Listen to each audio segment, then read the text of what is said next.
स्तोत्र 32 आपण आळेपाळणे वाचूया. क्षमेची थोरवी दाविदाचे मिस्किल पर बोधपर स्तोत्र. ज्याच्या अपराधांची क्षमा झाली आहे, ज्याच्या पापावर पांघरून घातले आहे, तो धन्य. त्याचा शुभी परमेश्वर अधर्माचा दोष लावत नाही व ज्याच्या मनात कपट नाही तो मनुष्य धन्य. मी गप्प राहिलो होतो तेव्हा सतत कन्यामुळे माझी हाडे जीर्ण झाली. कारण रात्रंदिवस तुझ्या हाताचा भार मजवर होता. उन्हाळ्याच्या तापाने माझ्यातले पाणी सुकून गेले. मी आपले पाप तुझ्याजवळ कबूल केले. मी आपले अनिती लपून ठेवली नाही.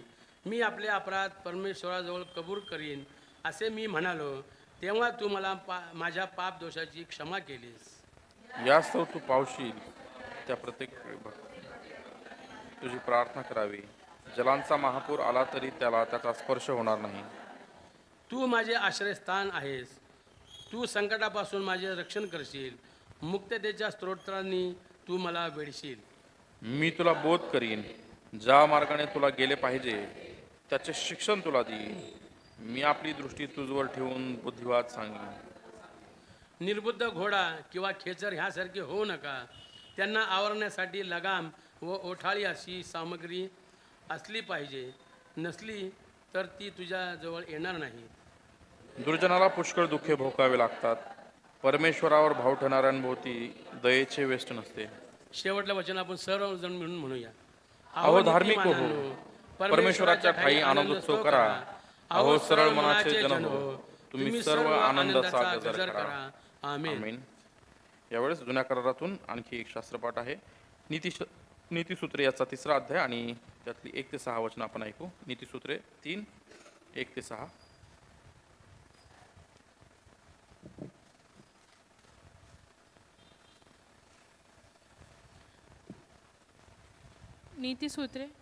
नीतिसूत्रे याचा 3रा अध्याय 1 ते 6 वचन आपण ऐकूयात. आज्ञांकितपणाचा आदेश.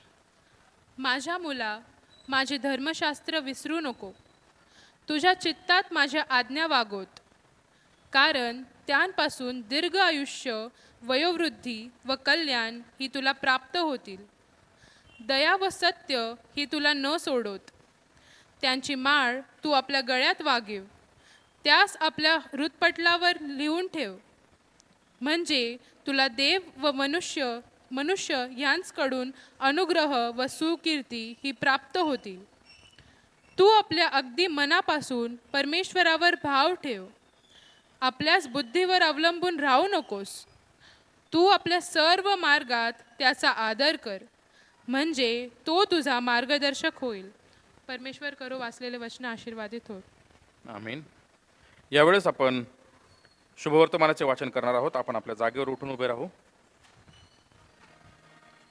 हे येशू कृपा तू देई सुवार्ताई काया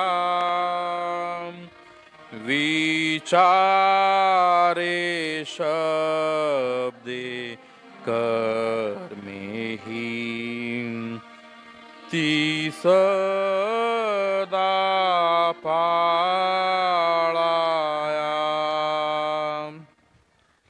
आजच्या दिवसाकरता नेमलेले शुभवर्तमान मत्तेयाचा शुभवर्तमान याचा 5वा अध्याय आणि 3 पासून या शुभवर्तमानाची सुरुवात होते.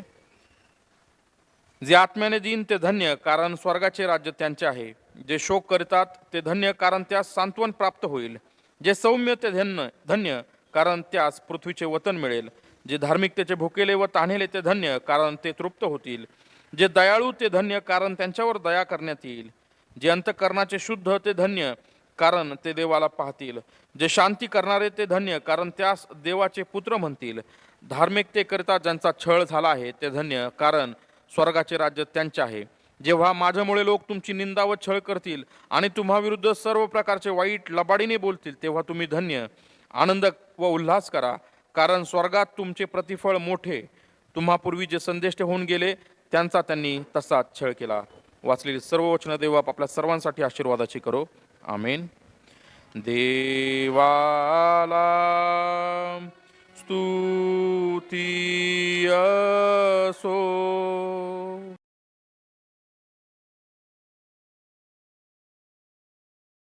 आईबापांचा मान राखतो, सर्व काही. एवढा परफेक्ट माणूस असू शकतो त्या तरुणाचं. आणि तरुण, खरं करून म्हणजे विशेषतः तरुण सांगितलंय, कारण अत्यंत विरोधाभास निर्माण करणारी ही परिस्थिती आहे.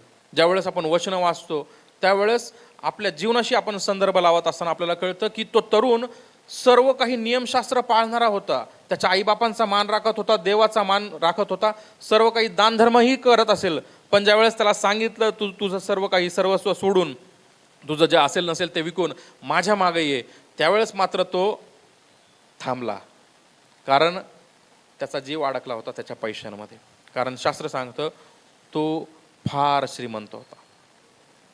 जगामध्ये त्यानं जे कमवलं होतं, कदाचित तरुण एवढ्या लवकर कमवत नाही. एखादी गोष्ट कमवायला खूप वेळ द्यावा लागतो, खूप समय जातो, सहजरित्या काही मिळत नाही. मग तो श्रीमंत तरुण, मी म्हणेन बाप कमाईवर श्रीमंत झालेला आहे. बापाने चांगलं काबाड कष्ट केले आणि तरुणाला चांगले दिवस आले म्हणून तो श्रीमंत आहे. पण अशा श्रीमंतीला ज्यावेळेस प्रभूकडून विचारणा केली की ते सर्वस्व सोडून तुला त्या माझ्या मागे येता येईल का, तो तरुण नाराज झाला, निराश झाला. कारण आता हे जग आणि ह्या जगामध्ये मला मिळणारा मान मारातब कमी होईल, मी ह्याच्या मागं गावोगाव भटकायचं, मी आत्ता काय खातोय, मला 4 दिवस उपाशी राहावं लागल, सर्व विचार त्याच्या मनामध्ये एका क्षणामध्ये येऊन गेले असणार आहेत. कारण त्यानं हे सर्व पाहिलेलं आहे. तो प्रभू येशू ख्रिस्ताविषयी ऐकून होता आणि ऐकल्याशिवाय आपण कोणाकडेच जात नाही सहसा एखादा सल्ला विचारण्यासाठी. आणि उत्तम तर कोणालाच म्हणत नाही, तुम्ही बेस्ट आहे, तुम्ही खूप चांगले आहेत, तुम्ही खूप छान बोलता किंवा तुम्ही चांगलं मार्गदर्शन करता, असं सहजासहजी आपण बोलत नाही. पण त्या तरुणानं जाणलं होतं, कारण त्याला माहीत होतं की तो उत्तम गुरुजी आहे आणि त्याचं जे शिक्षण होतं त्या शिक्षणाद्वारे अनेक लोकांचं जीवन बदललं जात होतं. अशा वेळेस त्या तरुणानं स्वतःचा जीव गमावला, पण त्या स्वर्गाच्या राज्य मात्र काही तो मिळवू शकला नाही. तो जगिकरित्या श्रीमंत होता आणि आत्म्यानं तो भिकारी होता. पण जिथं भीक मागायची आहे तिथं तो मागूच शकला नाही. जी भीक परमेश्वराकडे मागणं त्याला गरजेचं होतं किंवा आवश्यक होतं, ती परमेश्वराकडे मागूच शकला नाही. कारण परमेश्वर, ज्यावेळेस आपण आपली दैहिक कर्मे जी आहेत ना, आपल्या दैहिक कर्माद्वारे फक्त आपल्या देहासाठीच आपल्याला फायदा होतो. आपल्या आत्मिक कर्मांद्वारे किंवा आपल्या आध्यात्मिक जीवनाद्वारे आपल्याला आत्मिक फायदा होऊ शकतो. म्हणून परमेश्वर आपल्याला सांगतो की जे आत्म्यानं दीन आहेत त्यांनी ते धन्य, कारण स्वर्गाचे राज्य त्यांचं आहे. प्रभू येशू ख्रिस्त देखील याचं एक खूप सुंदर उदाहरण स्वतः आहे. तो आत्म्यानं दीन होता. कशा प्रकारे सांगतो, तो आत्म्यानं दीन असणारा माणूस तो नम्र असतो. जो श्रीमंत माणूस आहे जगिकरित्या, तो निश्चित अर्थानं श्रीमंत, तो लीन नसतो, नम्रता त्याच्यामध्ये नसते. त्याच्यामध्ये एक गोष्ट असते ज्यामध्ये लोकांकडून वाहवा प्रशंसा मिळवण्याचा एक इच्छा त्याची असते. प्रभू येशू ख्रिस्ताची मात्र तशी इच्छा नव्हती. आणि प्रभू येशू ख्रिस्त ज्या वेळेस आपण पाहतो त्याच्या सेवेमध्ये प्रत्येक वेळेस त्यानं एक गोष्ट म्हणलेली आहे. तो म्हणतो, पित्या, मी माझ्या इच्छेप्रमाणे नाही तर तुझ्या इच्छेप्रमाणे करणार आहे. माझ्या इच्छा नाहीत पण तुझ्या इच्छा पूर्ण होऊ देत. आज आत्मिकरित्या ज्यावेळेस आपण त्या स्वर्गाच्या राज्याची मागणी करतो किंवा स्वर्गाच्या राज्यासाठी आपण तयार होत आहोत, तर आज आपल्या स्वतःसाठी मागण्या काय आहेत? सर्वप्रथम आपण जे जगिक गोष्टींमध्ये, मटेरियलिस्टिक गोष्टींमध्ये आपण अडकून पडलेलो आहोत, ज्या वस्तू किंवा जे ऑब्जेक्ट्स ज्याच्या मागं आपण लागलेलो आहोत, ते मिळवण्यासाठी आपण जी धडपड करत आहोत, त्या धडपडीतून आपल्याला काहीच प्राप्त होत नाही. पण ख्रिस्ताकडचं जे लक्ष आहे ते आपलं डायव्हर्ट होतं, ते चेंज होतं आणि त्या जगाकडं, जगातल्या सर्व गोष्टींकडं आपलं लक्ष वेधलं जातं. आज आत्मिकदृष्ट्या जो व्यक्ती, जो शिष्य उद्धार पाहू इच्छित आहे, वाढ करू इच्छित आहे, तो मात्र स्वर्गाच्या राज्याची अपेक्षा धरतो. आणि जसं शास्त्र आपल्याला सांगतं की तो आत्म्यानं दीन आहे, त्यांना आत्म्यानं दीन असणं गरजेचं आहे, कारण ती धन्यता त्याला प्राप्त होते. मग कदाचित आज आपल्याकडं बरंच पैसा नसेल, आपल्याला आपल्या इच्छा बऱ्याच असतील. इच्छा बाळगणं काही वाईट गोष्ट नाही. मला चांगलं घर पाहिजे, मला चांगली गाडी पाहिजे, किंवा माझं राहणं चांगलं पाहिजे, हा विचार करणं काही वाईट नाही. पण या गोष्टींचा पाठपुरावा करत असताना त्या जिवंत परमेश्वराला विसरणं आणि त्यानं दिलेल्या आश्वासनाचा अव्हेर आपण करणं, आपण त्यानं दिलेल्या अभिवचनाचा अव्हेर करणं, हे सर्वात धोकादायक गोष्ट आहे आपल्या आत्म्यासाठी. कारण आपला आत्मा स्वर्गामध्ये जाणार आहे. जे स्वर्गाचं राज्य आपल्याला मिळवायचं आहे, त्या स्वर्गाच्या राज्यासाठी आपण दीन दरिद्री होणं अत्यंत गरजेचं आहे. त्या प्रभू येशू ख्रिस्ताप्रमाणे मागणं गरजेचं आहे. प्रभू येशू ख्रिस्ताची एक सर्वात सुंदर गोष्ट होती, तो ज्या वेळेस त्याला वेळ मिळत असे त्या प्रत्येक वेळेस तो त्याच्या शिष्यांना सोडून प्रार्थनेसाठी उंच डोंगरावर जात असे. आणि उंच डोंगरावर जात असताना नेहमी आपण आपण एखाद्या टेकडीवर किंवा डोंगरावर जर गेलो असेल चालत, तर आपल्याला एक गोष्ट करावी लागते. आपल्या अंगावरचं जे काही ओझं आहे, जे किंवा काही जड गोष्ट आपण घेऊन जाऊ शकत नाही. जेवढं मोकळं चालता येईल तेवढं आपण पटपट जाऊ शकतो. आणि त्यामध्ये आपण दमत नाही किंवा आपण थकत नाही. अशीच परिस्थिती आहे ज्यावेळेस स्वर्गाच्या राज्याची आपण अपेक्षा करतो, त्यावेळेस जे जगिक आहे, जे खालीच राहणार आहे, ते आपल्याला सोडण्याचा प्रयत्न करणं अत्यंत गरजेचं आहे. कारण ते ओझं जोपर्यंत आपण सोडत नाही, तोपर्यंत त्या स्वर्गाच्या राज्याकडं जी आपली वाटचाल आहे ती पूर्ण होण्यासाठी त्या सर्व जगिक गोष्टी नेहमीच आपल्याला अटकाव करत राहतात. आणि म्हणून परमेश्वर आपल्याला सांगतो की त्या स्वर्गाच्या राज्यामध्ये जात असताना जसं त्या ख्रिस्ताकडे आपण पाहणं गरजेचं आहे, तो प्रत्येक वेळेस प्रार्थना करत असे. आज ख्रिस्त शिष्य म्हणून प्रार्थनामय आपलं जीवन असणं अत्यंत गरजेचं आहे. आणि हे धन्यवाद, हे डोंगरावरलं प्रवचन ज्यावेळेस प्रभू येशू ख्रिस्त देत आहे, ते सर्व डोंगरावर आहेत. सर्वजण रिलॅक्स आहेत, कुणाकडं काही नाही, सर्व रिलॅक्स आलेले आहेत, फक्त देवाचं वचन ऐकायचं आहे. आणि ज्यावेळेस आपण त्या स्वर्गीय वातावरणामध्ये जातो, ज्यावेळेस आत्मिक वातावरणामध्ये आपली वाढ होत असते, त्यावेळेस आपल्याला त्या सर्व गोष्टींचा विसर पडतो, ज्या गोष्टी आपल्याला एखाद्या वेळेस खूप मोहक, खूप आकर्षक वाटत असतात. मला आकर्षक वाटणारी गाडी, मला आकर्षक वाटणारा एखादा जॉब, खूप चांगल्या मोठ्या पगाराची नोकरी, ती थोडी त्याचं व्हॅल्यू कमी होऊन जातं. कारण आता माझं लक्ष त्या स्वर्गाच्या राज्याकडे लागलेलं असतं, आपल्याला हे कळतं. आणि ह्या सर्व गोष्टी आपण जाणणं गरजेचं आहे की ज्या गोष्टी आपण रोज आपल्या आत्म्याच्या गरजा भागू शकत नाहीत, त्यांच्या मागं न जाता ज्या गोष्टी आपल्या आत्म्याच्या गरजा भागू शकतात, त्या परमेश्वराकडे मागणं अत्यंत गरजेचं आहे. कारण आत्मिक मनुष्यासाठी एक जेवण जे आहे ते सर्वात सुंदर जेवण आहे, जे पवित्र शास्त्र, जो देवाचा शब्द परमेश्वरानं आपल्याला दिलेला आहे. कारण शास्त्र आपल्याला सांगतं की प्रत्येक वचनाद्वारे आणि प्रत्येक मनुष्य जगेल आणि त्याची तहानही भागेल. जो कोणी तहानेला आहे त्याने मजकडे या, जो कोणी भुकेला आहे त्याने मजकडे या, असं शास्त्रवचन आपल्याला सांगतं. आज आपली आत्मिक भूक आपण स्वतः ओळखणं गरजेचं आहे. कारण ही आत्मिक भूक आपल्याला त्या स्वर्गाच्या राज्यासाठी तयार करू शकते. आणि ज्यावेळेस इथं सांगतं, शास्त्रवचन सांगतं की स्वर्गाचं राज्य त्या लोकांसाठी आहे, तर ज्यावेळेस राज्य म्हटलंय त्यावेळेस निश्चित अर्थानं 1 BHK 2 BHK नाही, राज्य खूप मोठी गोष्ट आहे. आज आपली धडपड जमिनीच्या एका छोट्या तुकड्यासाठी चालते. जमिनीच्या छोट्या तुकड्यांसाठी आपल्यामध्ये वाद निर्माण होतात, भावांमध्ये वाद निर्माण होतात. प्रत्येकाच्या घरातली गोष्ट आहे, माझ्या देखील घरातली गोष्ट आहे. ज्यांच्याकडं कोणाकडं जमिनी आहेत ना, घरामध्ये वाद आहेत. आमचा बांध एवढा सरकला, अगदी 1-2 मीटर, त्याचा काही फायदा पण होत नसतो, पण त्याच्यावरून वाद होत असतात. जी जमीन आपण मेल्यानंतर इथंच राहणार आहे आणि कदाचित ती काटेन कुसळच देते, कारण त्या जमिनीच्या वादामुळं तिथं सरकार म्हणतं तुम्ही काहीच करू शकत नाही, तुमची केस ऑलरेडी पेंडिंग आहे. त्या जमिनीतून तुम्हाला काही उत्पन्न देखील मिळत नाही.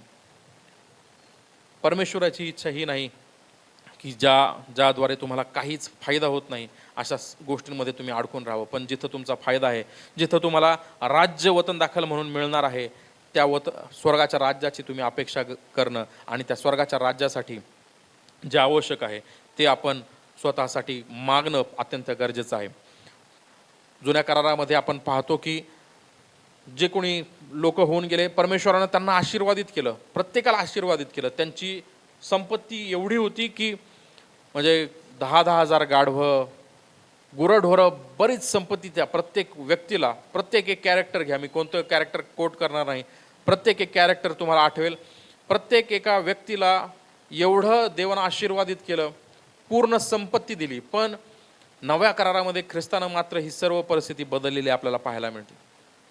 कारण त्याला माहिती आहे की इथलची जी संपत्ती आहे ती कसर खाणार आहे, त्याला जंग लागणार आहे आणि ती नाश पावणार आहे.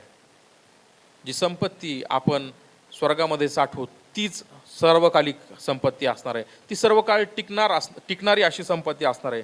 म्हणून परमेश्वर आपल्याला सांगतो की त्या जगिक संपत्तीपासून आपल्याला स्वतःपासून आपल्याला दूर राहणं अत्यंत गरजेचं आहे.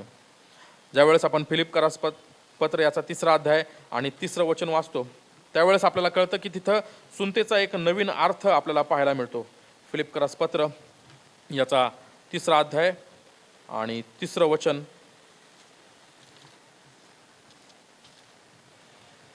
जे आपण देवाच्या आत्म्याने सेवा करणारे, येशू ख्रिस्ताविषयी अभिमान बाळगणारे व देहावर भरोसा न ठेवणारे ते आपण सुनता झालेलेच आहोत. जुन्या करारातल्या लोकांविषयी परमेश्वरानं त्यांना एक कराराची खून दिली होती, ती म्हणजे सुनत. यहुदी लोकांची सुनता ही देवाची खून, कराराची खून होती आणि ती कराराची खून ते देहावर बाळगत असत. पण शास्त्र नवीन करारामध्ये आपल्याला एक नवीन खून देतंय. इथं वचन सांगतं, जे आपण देवाच्या आत्म्याने सेवा करणारे, ख्रिस्त येशूविषयी अभिमान बाळगणारे व देहावर भरोसा न ठेवणारे ते आपण सुनता झालेलेच आहोत. आज आपली निवड खरंच झाली आहे का? बऱ्याच वेळेस हा पण प्रश्न पडतो की माझी निवड झाली आहे का, मला निवडलं आहे का? होय, आपली निवड झालेली आहे. जरी मी बेसुनत आहे, पण शास्त्र मला सांगतं देवाच्या आत्म्याने जर मी सेवा करत आहे आणि ख्रिस्त येशूविषयी जर मला अभिमान आहे आणि मी देहावर भरोसाच ठेवत नाही, तर मी सुनता झालेला आहे. जसं जुन्या करारामधले लोक त्यांच्या संपत्तीसाठी, त्यांची प्रॉपर्टी वाढवण्यासाठी प्रयत्न करत होते, आज जो नवीन कराराच्या खाली येणारा मी, नवीन करारामध्ये मोडणारा मी स्वतःकडं माझं स्वतःचं परीक्षण करणं गरजेचं आहे की मी आत्म्यानं सेवा करत आहे का, मी त्या येशू ख्रिस्ताविषयी मी अभिमान बाळगत आहे का आणि देहावर मी भरोसा ठेवत आहे का. मग देहावर कदाचित माझी शक्ती किंवा माझी अक्कल, मी खूप शिकलोय म्हणून मी काहीतरी करू शकतो, किंवा मी BTH करतो म्हणून मी सेवेसाठी उभा आहे. बऱ्याच गोष्टी आहेत जिथं मीपणा ज्या वेळेस येतो त्या वेळेस मी आत्मपरीक्षण करण्याची अत्यंत गरज आहे. कारण ज्या वेळेस मी स्वतःवर भरोसा ठेवून एखादी गोष्ट करण्यासाठी जात असतो, निश्चित अर्थानं त्या गोष्टीचा माझ्या आत्म्याला काही एक फायदा होत नाही. माझं आत्मिक मरण होतो, मी त्या आत्म्याची घुसमट होत असते. मी माझ्या देहाची फक्त प्रौढी मिळवतो की मी खूप शिकलोय, माझं MCOM झालंय, MBA झालंय आणि मी शिक्षण घेतलं असल्यामुळं कदाचित मी प्रावीण्य देखील मिळवू शकतो, कारण जगामधलं जे ज्ञान आहे ते विकत घेऊ शकतो. पण जे पवित्र आत्म्याचं, पवित्र शास्त्रातलं जे ज्ञान आहे किंवा त्याची जी उकल आहे ती सहज होत नाही. ती जोपर्यंत आपण पवित्र आत्म्याकडे मागणी करत नाही तोपर्यंत त्याची उकल आपल्याला होऊच शकत नाही. आणि आपण बऱ्याच वेळेस तेच करत नाही जे प्रभू येशू ख्रिस्तानं आपल्याला सांगून ठेवलंय, निरंतर प्रार्थना करा. तो कित्ता घालून दिलेला आहे त्याने. तुम्ही आत्म्यामध्ये दीन असणं अत्यंत गरजेचं आहे. तुम्ही जगातली तुमची जी परिस्थिती आहे याच्याकडे तुम्ही न पाहता तुम्ही आत्म्यामध्ये लीन आणि नम्र व्हा. तुम्ही गरीब असा. गरीब स्वतःच्या गरजा भागवण्यासाठी दुसऱ्यांवर अवलंबून असतो. आपण ज्यावेळेस आत्म्यामध्ये गरीब असतो, आपण जाणा की आपल्या आत्मिक गरजा भागवण्यासाठी फक्त आणि फक्त प्रभू येशू ख्रिस्तच जो आहे तो पूर्ण आहे. आपल्या सर्व आत्मिक गरजांसाठी आपण पित्याकडे प्रार्थना करणं गरजेचं आहे. येशूच्या नावामध्ये त्या सर्व आत्मिक गरजा आपल्या भागवल्या जातात. आपला आत्मा रोज आणि रोज नवीन होतो. आपल्याला रोज नवीन, रोज जेवण करतो, झोपतो आणि दुसऱ्या दिवशी उठतो, रोज नवीन शक्ती मिळते. आपल्या आत्म्याला रोज अशी या प्रकारची शक्ती मिळते का? आपल्या आत्मिक जीवनासाठी आपण अशी शक्ती संपादन करण्याचा आपण प्रयत्न करतो का? कारण आपला आत्मा बऱ्याच वेळेस झोपलेल्याच अवस्थेमध्ये आढळतो. परमेश्वरापासून आपण जसे जसे लांब जातो ना, अंधार आपल्याला झोपेची आठवण करून देत असतो. जगिक गोष्टींमध्ये, मटेरियलिस्टिक गोष्टींमध्ये ज्या वेळेस आपण गुरफटून जातो, साधं सरळ त्याचा अर्थ लागतो, देवापासून आपण दूर गेलोय, त्या प्रकाशापासून आपण दूर गेलेलो आहोत आणि कदाचित आपण अंधारात नाही, पण संध्याकाळ झाली आहे, थोडंसं काळोख पडायला लागलाय. ह्या गोष्टीची जाण आपल्याला आहे का? या गोष्टीचं परीक्षण आपण करणं अत्यंत गरजेचं आहे. आणि जसं या ठिकाणी नवीन सुनतेचा अर्थ आपल्याला सांगितला आहे की ज्यावेळेस आपण येशू ख्रिस्ताविषयी अभिमान बाळगतो आणि आपल्या देहावर किंवा मी कर्तृत्ववान आहे, माझ्या बुद्धिमत्तेवर, माझ्या ताकदीवर मी विश्वास न ठेवता सर्व गोष्ट त्या प्रभू येशू ख्रिस्तावर अवलंबून असा मी राहतो, तर होय, निश्चित अर्थानं मी आत्म्यामध्ये चालत आहे असं शास्त्रवचन आपल्याला सांगतं आणि माझी निवड झालेली आहे. योहानकृत शुभवर्तमान याचा 5वा अध्याय आणि 19वे वचन जे आहे ते काय म्हणतं आपण ऐकू. योहानकृत शुभवर्तमान 5वा अध्याय आणि 19वे वचन. यावरून येशूने त्यांना उत्तर दिले, मी तुम्हाला खचित सांगतो, पुत्र जे काही पित्याला करताना पाहतो त्या वाचून त्याला स्वतःला होऊन काही करता येत नाही, कारण जे काही तो करतो ते पुत्रही तसेच करतो. प्रभू येशू ख्रिस्त स्वतः या ठिकाणी दाखल्याद्वारे सांगत आहे, एक उदाहरण देत आहे की तो जे काही करत आहे तो स्वतः करत नाही, तो पित्याचं अनुकरण करत आहे. आज आपल्याला देखील पित्याचं अनुकरण करण्याची अत्यंत गरज आहे. आपला पिता प्रभू येशू ख्रिस्त आहे आणि त्या प्रभू येशू ख्रिस्ताचा कित्ता आपण गिरवणं अत्यंत गरजेचं आहे. आज ज्या आत्मिक जीवनाविषयी परमेश्वर आपल्याला सांगत आहे त्या आत्मिक जीवनाविषयी आपण अजाण नसावं अशी देवाची इच्छा आहे. म्हणून परमेश्वर जे पित्यापासून ऐकतो तेच आपल्याला शिकवत आहे प्रभू येशू ख्रिस्त. त्यामुळं आपण आपल्या स्वतःच्या आकलेवर, आपल्या हुशारीवर आपण किंवा ताकदीवर आपण अवलंबून राहू नये अशी देवाची आपल्याकडून इच्छा आहे. कारण प्रभू येशू ख्रिस्तानं देखील तेच केलं. प्रभू येशू ख्रिस्त देखील ज्यावेळेस देह स्वरूपामध्ये होता त्यावेळेस त्यानं सर्व त्याच्या इच्छा परमेश्वराला प्रगट केल्या, पण तो शेवटी हेही देखील म्हणाला की परमेश्वरा, माझी नाही पण तुझी इच्छा पूर्ण होते. परमेश्वराकडून त्याची इच्छा जाणून घेणं आणि त्याच्या इच्छेप्रमाणे चालणं हे ख्रिस्त शिष्यासाठी अत्यंत गरजेचं आणि सर्वात महत्त्वाचं एक भाग आहे त्याच्या जीवनामधला. 1 कोरिंथ्याचा 3रा अध्याय आणि 18वं वचन जे आहे ते आपल्याला काय सांगतं आपण ऐकू. 1 कोरिंथ 3रा अध्याय आणि 18वं वचन. कोणी स्वतःला फसू नये म्हणून तुम्हापैकी जो कोणी सांप्रतच्या युगदृष्ट्या आपण ज्ञानी आहो असे समजतो त्यांनी ज्ञानी होण्याकरता मूर्ख व्हावे. आज त्या स्वर्गाच्या राज्यासाठी खूप ज्ञानी, हुशार, बलवान लोकांची गरज नाही आहे. जर स्वर्गाचं राज्य मिळवायचं आहे, साधं क्वालिफिकेशन आहे, मूर्ख बना, येडा बनून पेढा खा. जर आपण स्वर्गाच्या राज्याची अपेक्षा धरत आहोत तर जग आणि जगातलं जर काही मिळवायचं आहे आपल्याला, आपल्या अक्कल हुशारीवर, आपल्या मेहनतीवर, आपल्या कष्टावर आपण रिलाय करू शकतो किंवा आपण त्याच्यावर अवलंबून राहू शकतो. पण जर स्वर्ग हे राज्य मिळवायचं आहे तर शास्त्रवचन आपल्याला सांगतं स्वतःला फसू नये, स्वतःला फसून घेऊ नका. कारण जर तुम्ही युगाच्या दृष्टीनं ज्ञानी असे समजता तर त्याने ज्ञानी होण्याकरता मूर्ख व्हावं. आज जे आत्मिक ज्ञान आपल्याला मिळत नाही किंवा ज्या आत्मिक ज्ञानाविषयी आपण आजही कदाचित अंधारामध्ये आहोत, ते मिळण्यासाठी आज खरं तर मूर्ख होणं गरजेचं आहे. आणि ही मूर्खता लोकांसमोर, लोकांना वाटतं अरे काय हा बायबल वाचतो, काय चर्चला जातो, लोकांना बरेच प्रश्न पडतात, काय मिळतं तुम्हाला, तुम्ही काही करत नाही, तुम्ही कोणतरी बोलतं तुम्ही ऐकता, तुम्ही काय करता, तुमच्याकडं काय, तुमच्या जीवनातून काय साध्य काय होतं.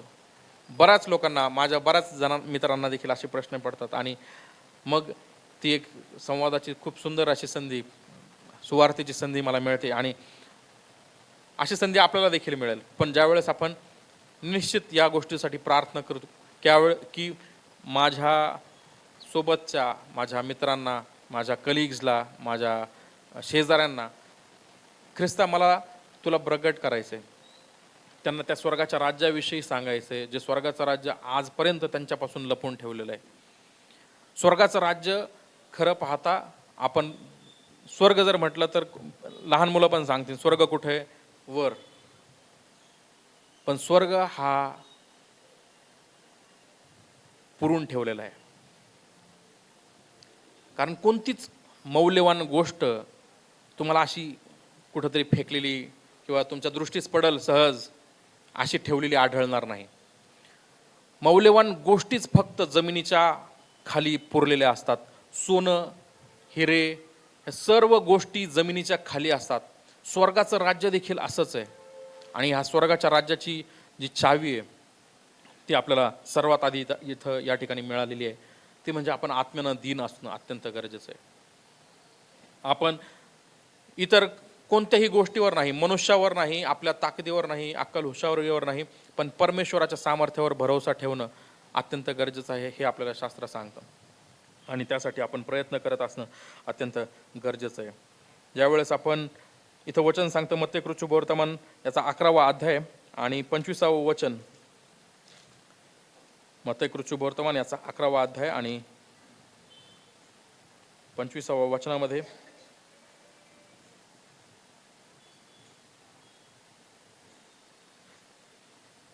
त्याने त्याच्या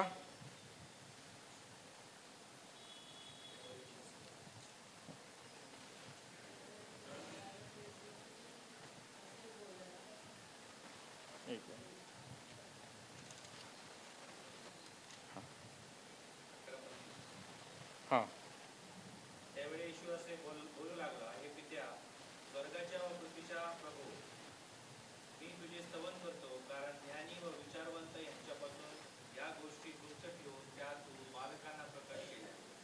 खरेच हे पित्या, कारण हेच तुला योग्य दिसते. होय, या सर्व गोष्टी बालकांना प्रगट केल्या आहेत. आज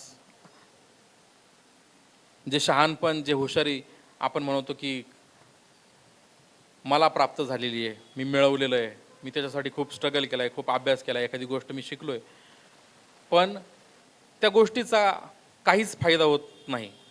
देवाच्या दृष्टीनं त्या गोष्टींचा काही एक फायदा नाही. आणि परमेश्वर म्हणतो की ज्या स्वर्गाच्या गोष्टी, गहन गोष्टी आहेत, त्या परमेश्वरानं बालकांना प्रगट केलेल्या आहेत. ज्यावेळेस आपण आपल्या घरामध्ये किंवा आपल्या संडे स्कूलच्या मुलांना देखील ज्यावेळेस आपण प्रश्न विचारू ना, त्यावेळेस त्यांच्या मनातला जो ख्रिस्त आहे ना, त्या ख्रिस्ताची फक्त कल्पना त्यांची ऐका. त्यांच्याकडं जो ख्रिस्त आहे तो एवढा सरळ, एवढा सिंपल आहे. जो ख्रिस्त आपल्याला खूप आनंद देऊन जातो, तो ख्रिस्त आपल्याला खूप शक्ती देऊन जातो, तो ख्रिस्त आपल्याला नेहमी मदत करतो, तो ख्रिस्त नेहमी आपल्यासोबत असतो. पण आपल्या प्रार्थनांमध्ये आपण नेहमी करत असतो की परमेश्वरा, तू मला आता जवळ असल्याची जाणीवच होत नाही.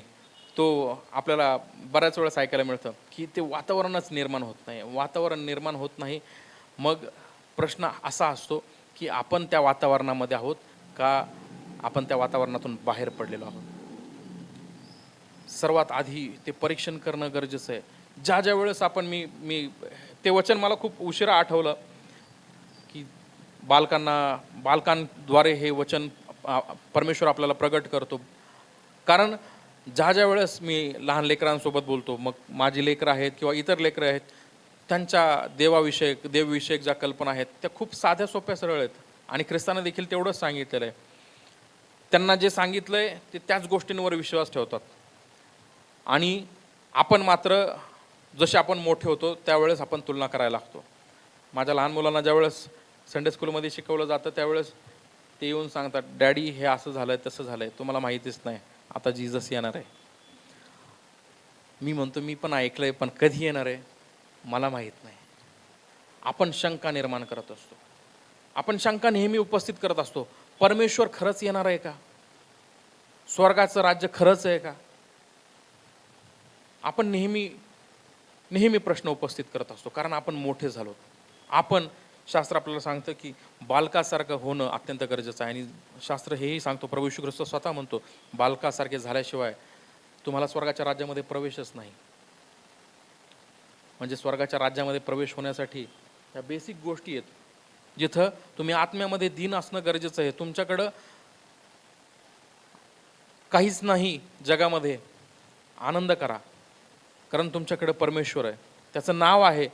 तुम्हाला एक होप आहे, एक आशा आहे की स्वर्ग हे राज्य मला वतन मिळू शकतं. त्याच्यासाठी मला काय करायचं आहे? साधं सोपं आहे, बालकासारखं व्हायचं. म्हणजे बालिश गोष्टी करायच्या नाही आहेत, पण बालकांसारखं खूप ज्या सोप्या सहज गोष्टी आहेत त्या स्वीकारायच्यात. आणि प्रश्नचिन्ह आपण जसे उपस्थित करतो मोठं झाल्यावर, हे असंच का, हे तसंच का नाही, ते प्रश्न परमेश्वर म्हणतो तुम्ही उपस्थित न करणं हे अत्यंत गरजेचं आहे. दुसरं वचन, पुढचं जे वचन आहे मत्तेकृत शुभवर्तमान याचं 5वा अध्याय आणि 4थं वचन जे सांगतं आपल्याला, ते वचन आहे, जे शोक करतात ते धन्य, कारण त्यास सांत्वन प्राप्त होईल. आज जी मेहनत आपण करतो, ज्या गोष्टी कमावण्याचा आपण प्रयत्न करतो, ते प्रयत्न नेहमीच सक्सेसफुल होतात असं नाही. ते प्रयत्न फेलही होतात, त्याच्यामध्ये फेलियरही येतं, निराशा येते. आणि ती निराशा एवढी भयंकर असते की मग आपण शोक करतो, देवा असंच झालं नाही, तसंच असं व्हायला पाहिजे नव्हतं, हे असं नव्हतं व्हायला पाहिजे. बरेच लोक शोक करतात की हा मला असंच बोलला, हा मला तसंच बोलला, हा माझ्यासोबत खूप वाईटच वागला, किंवा ह्याने मला फसवलं, त्याच्यासाठी शोक करत असतात. आज आपला शोक कशासाठी आहे? आपण कशासाठी शोक करतो? आत्मिक मनुष्य म्हणून आपण सर्वप्रथम कशासाठी आपण शोक केला पाहिजे? तर ती सर्वात महत्त्वाची एक गोष्ट आहे, ते म्हणजे आपण आपलं स्वतःचं जे पाप आहे, जे कदाचित झाकलेलं आहे, जे आपल्याला आपल्या उघड डोळ्यांना दिसतही नाही, त्यासाठी प्रार्थना करणं गरजेचं आहे. का? कारण शास्त्र आपल्याला सांगतं की तू तुझ्या भावाच्या डोळ्यातलं मुसळ पाहशील, पण आपल्या डोळ्यातलं, वाईस वर्षा बोललो का मी, तुझ्या भावाच्या डोळ्यातलं कुसळ पाहशील, पण स्वतःच्या डोळ्यातलं तुला मुसळ दिसत नाही. मी चुका काढतो, मी इतरांना कमी लेखतो, त्यामुळं इतर लोक नाराज होतात आणि मी स्वतः शोक करत बसतो, मला लोक चांगलं म्हणत नाही.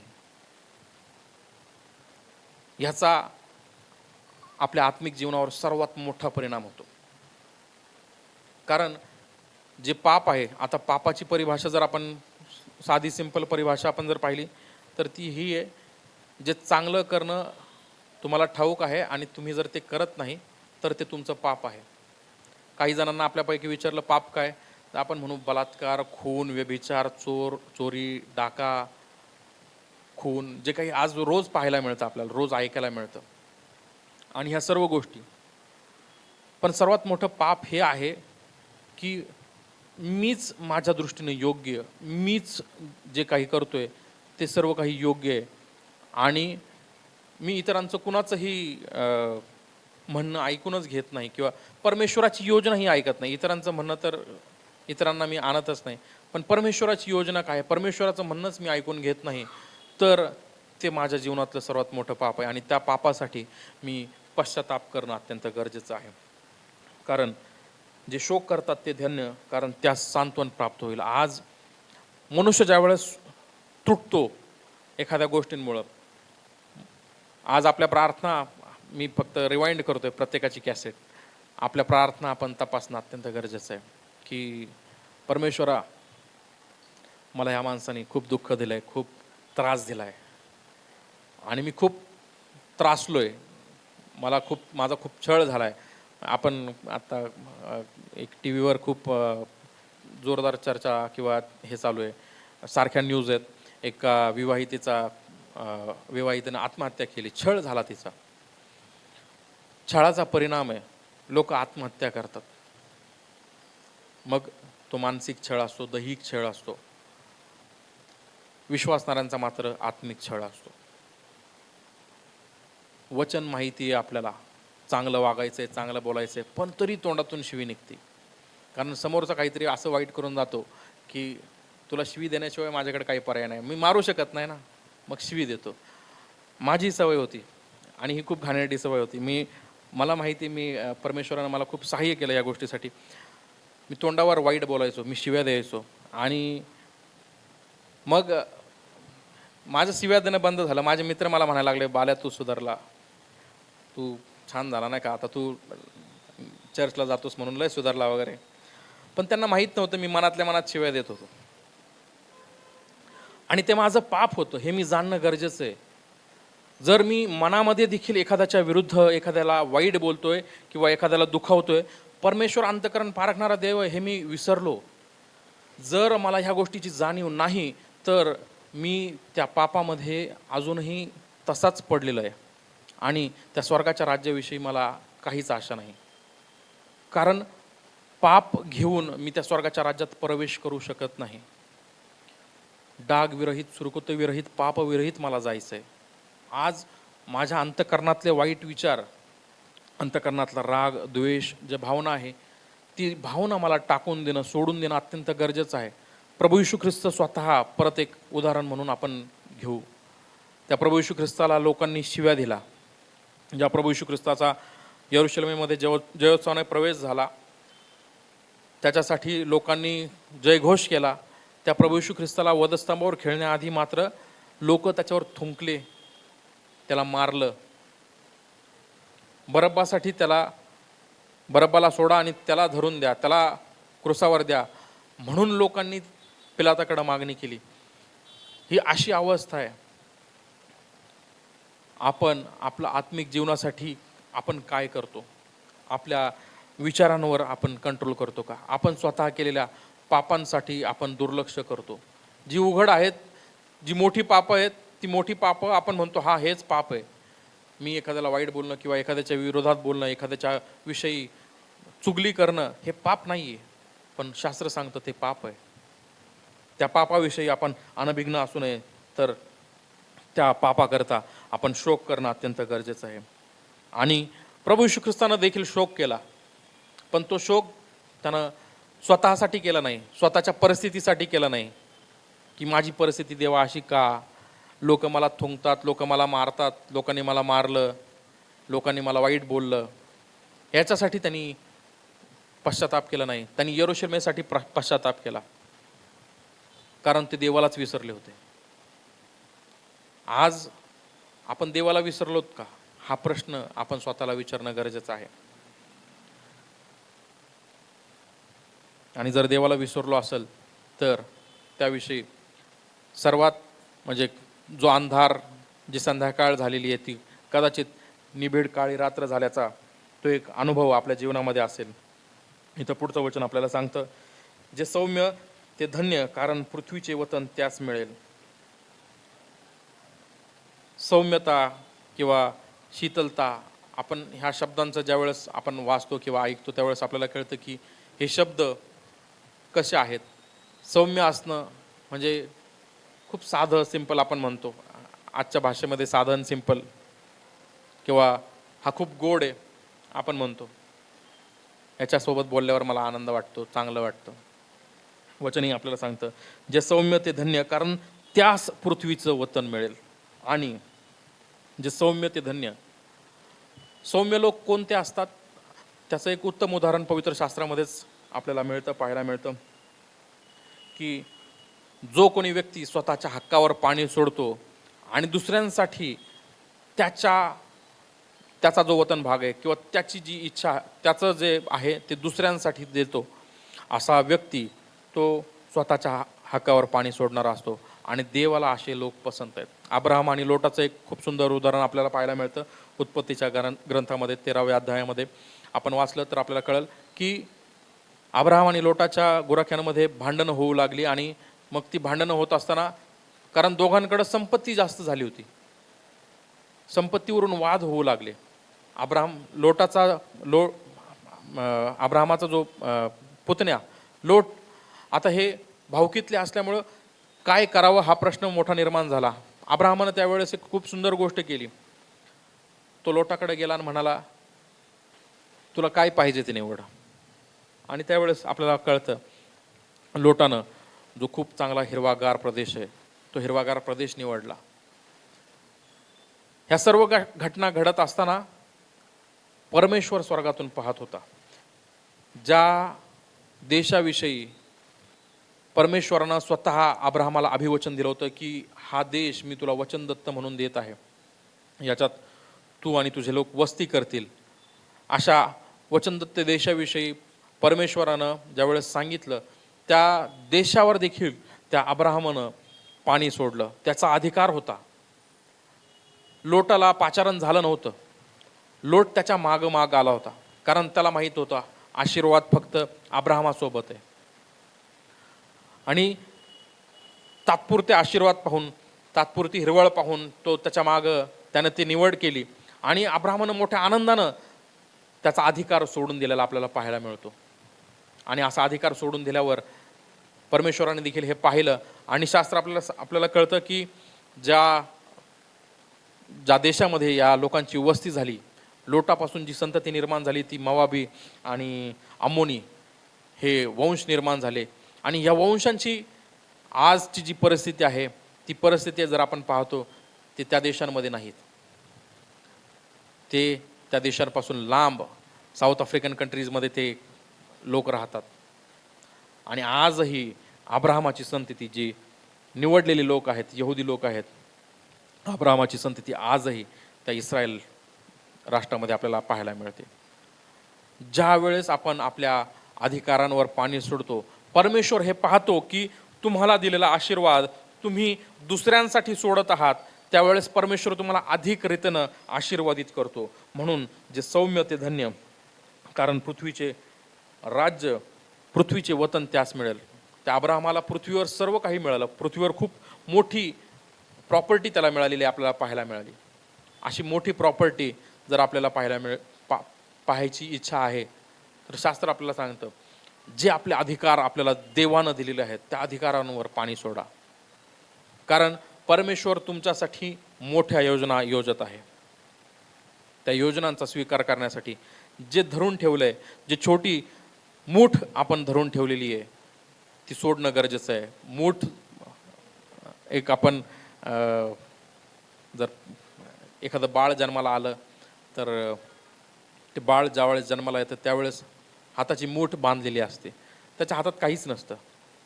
पण बांधलेली मूठ हे खरं पाहायला गेलं तर सैतानाचं प्रतीक आहे. सैतानाची ती योजना आहे. कारण सैतान नेहमी ओढण्यासाठी, दाबण्यासाठी, एखादी गोष्ट नियंत्रणामध्ये ठेवण्यासाठी या ठिकाणी या भूतलावर आला. पण परमेश्वर मात्र आपण पाहतो, ख्रिस्ताकडे ज्यावेळेस आपण पाहतो, तो मात्र सर्व काही सोडून देण्यासाठी आला. त्यानं त्याचा स्वर्गातला जे राजासन होतं ते सोडलं, राजवैभव सोडलं, तो दीन झाला, मनुष्यासारखा, सर्वसाधारण मनुष्यासारखा झाला. आणि सर्वसाधारण मनुष्य म्हणजे तो जरी देवाचा पुत्र होता तरी त्यानं एका साध्या घरामध्ये जन्म घेतला आणि तो सर्वसाधारण मनुष्य झाला. त्यानं काही खूप मोठ्या घरामध्ये जन्म घेतलेला नाही, एक सर्वसाधारण घरामध्ये जन्म घेतला. त्यानं त्याच्या अधिकारांवर पाणी सोडलेलं आपल्याला पाहायला मिळतं. आणि हे सर्व केल्यानंतर त्याचा गौरव निश्चित अर्थानं झालेला आपल्याला पाहायला मिळतो. प्रभू येशू ख्रिस्ताचं ज्या वेळेस स्वर्गारोहण झालं, शास्त्र आपल्याला सांगतं की तो पित्याच्या उजवीकडे बसला आहे. कारण ज्या वेळेस जगातल्या गोष्टींवर त्याला अधिकार दिला होता तो अधिकार त्यानं सोडला.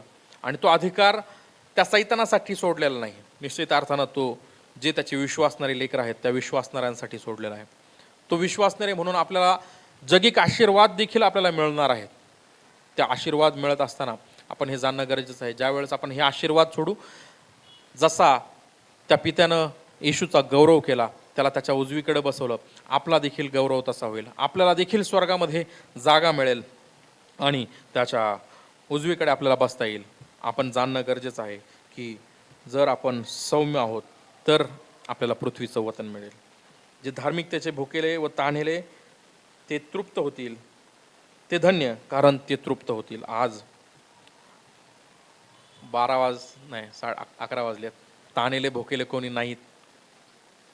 12 वाजता घरी गेल्या गेल्या भूक लागते. आज आपली भूक कशाविषयी आहे?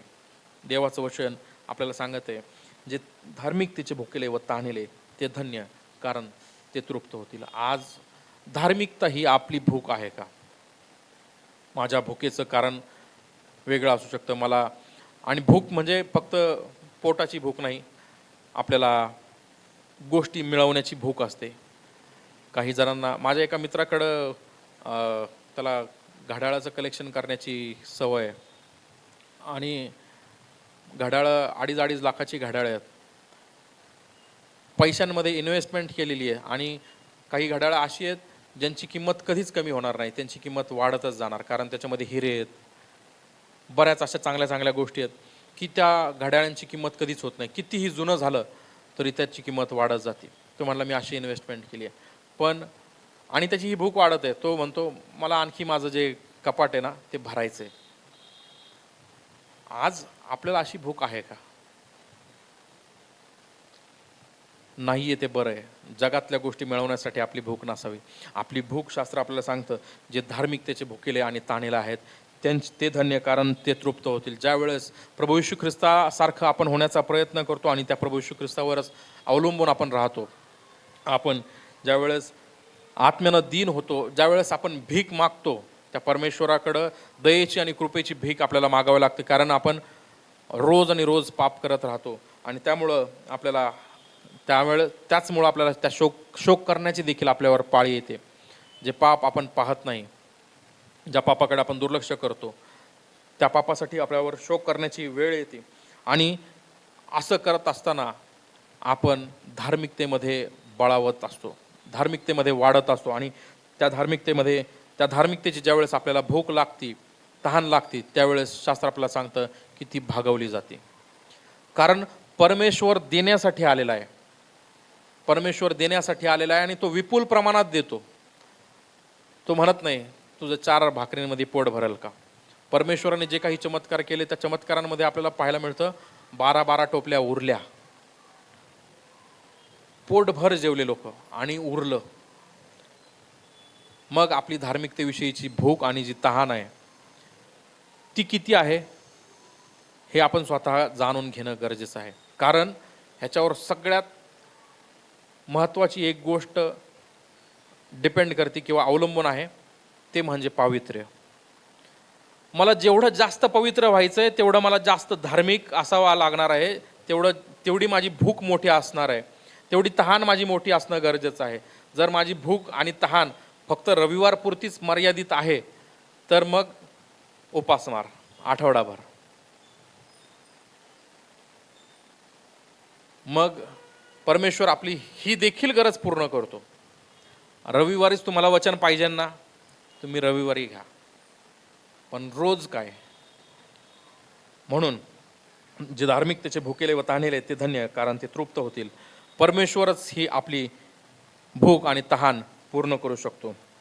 जे दयाळू ते धन्य कारण त्यांच्यावर दया करण्यात येईल. आज सर्वात महत्त्वाची किंवा एक दुर्लभ झालेली गोष्ट आहे, आपल्या मनामध्ये दया, करुणा हे काही भावच उरलेले नाही आहेत. आणि मी ख्रिस्ताकडे ज्या वेळेस पाहतो त्यावेळेस शर्मेने, लाजेने मान खाली जाते, आपली जायला पाहिजे. कारण त्याचं रक्त त्यानं त्या वधस्तंभावर दिलं आणि त्याचं रक्त त्या जमिनीवर वाहिलं. अशीच एक घटना उत्पत्तीच्या ग्रंथामध्ये आपल्याला पाहायला मिळते. कायनानं हाबेलाचा खून केला, त्यावेळेस हाबेलाचं रक्त ओरडा करत होतं. कशासाठी ओरडा करत होतं? की परमेश्वरा तू ह्याला शिक्षा कर, माझ्या जीवासाठी, माझा ह्यानं जीव घेतला आणि ह्याच्यासाठी ह्याला शिक्षा कर. पण तो प्रभू येशू ख्रिस्त ज्यानं संपूर्ण मानवजातीसाठी त्याचा प्राण त्या वधस्तंभावर दिला, तो मात्र त्या वधस्तंभावर म्हणतो की हे बापा यांना क्षमा कर. आणि ते रक्त देखील आजही आपल्या प्रत्येकाला फक्त क्षमेची घोषणा करत आहे, दयेची घोषणा करत आहे. आज तो दयाळूपणा जो ख्रिस्ताकडे आहे तो आपल्यामध्ये आहे का हे जाणणं आपण गरजेचं आहे. कारण शास्त्र आपल्याला सांगतं जे दयाळू ते धन्य, कारण त्यांच्यावर दया करण्यात येईल. त्या ख्रिस्तानं दयाळूपणा आपल्यावर दाखवला, त्याचं रक्त वाहिलं. पण त्याच्या रक्ताची ओरड ही नव्हती की माझ्यासाठी माझा ह्यानं घात केला, मला यांनी छळलं, यांना शिक्षा द्या किंवा ह्याच्यावर काहीतरी अरिष्ट आणा, अशी प्रार्थना किंवा अशी विनंती त्यानं पित्याकडे केली नाही. पण तो पित्याला म्हणाला की हे बापा यांना क्षमा कर, कारण त्यांना कळत नाही ते काय करत आहेत. जे अंतःकरणाचे शुद्ध ते धन्य, कारण ते देवाला पाहतील. अंतःकरणाची शुद्धता पाहण्यासाठी जुन्या करारातून पुन्हा एकदा मोशे आपण जर पाहिलं, मोशेकडे ज्या वेळेस आपण पाहतो आपल्याला कळतं की फक्त एकमेव असा देवाचा संदेष्टा जो देवाशी तोंडोतोंड बोलू शकला. बाकी प्रत्येकाला देवानं स्वप्नात, झोपेत दर्शन दिलं, दृष्टांताद्वारे देव बोलला. आजही लोकांना झोपेत दृष्टांताद्वारे परमेश्वर बोलतो. पण आपण जाणून घेणं गरजेचं आहे की जुन्या करारात लोकांना देव हा त्यांचा बाप आहे हे माहीतच नव्हतं. ते देवाला देव म्हणूनच पाहत होते. आज प्रभू येशू ख्रिस्तानं आपल्याला सांगितलेलं आहे की तो आपला स्वर्गीय पिता आहे आणि बाप आपला कुठंच नसतो. आपल्या घरामध्ये ज्या घरामध्ये आपण असतो त्या ठिकाणी आपला बाप असतो. आपण ज्या वेळेस हाक मारू त्यावेळेस बाप आपल्यासमोर प्रगट निश्चित होईल. पण आपण हाक मारतो का हा प्रश्न आपला प्रत्येकासमोर आहे.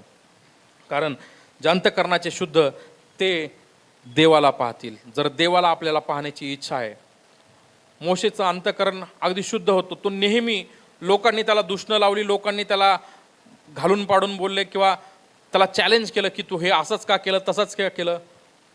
त्यांनी लोकांचा कधीच विरोध केला नाही. त्यांनी एक मात्र गोष्ट केली, तो सरळ परमेश्वरासमोर उपडा पडायचा आणि म्हणायचा परमेश्वरा तू बघ, आणि परमेश्वर त्याच्यासोबत येऊन बोलायचा. आज आपलं जे जीवन आपण जगत आहोत त्या जीवनामध्ये अशाच समस्या घडतात. लोक आपल्याला येऊन म्हणतात की कुठे आहे तुझा देव. आपणच देवाकडे जात नाही, त्यामुळं आपण त्या परमेश्वराचं मुखही पाहू शकत नाही. मग आपल्याला बऱ्याच वेळेस स्वप्न पडतात, दृष्टांताद्वारे परमेश्वर आपल्याला वचन देतो, पण आपल्या जीवनात ती वेळ येत नाही जिथं आपण परमेश्वरासमोर तोंडोतोंड आपण त्याच्यासोबत बातचीत करतो किंवा बोलतो.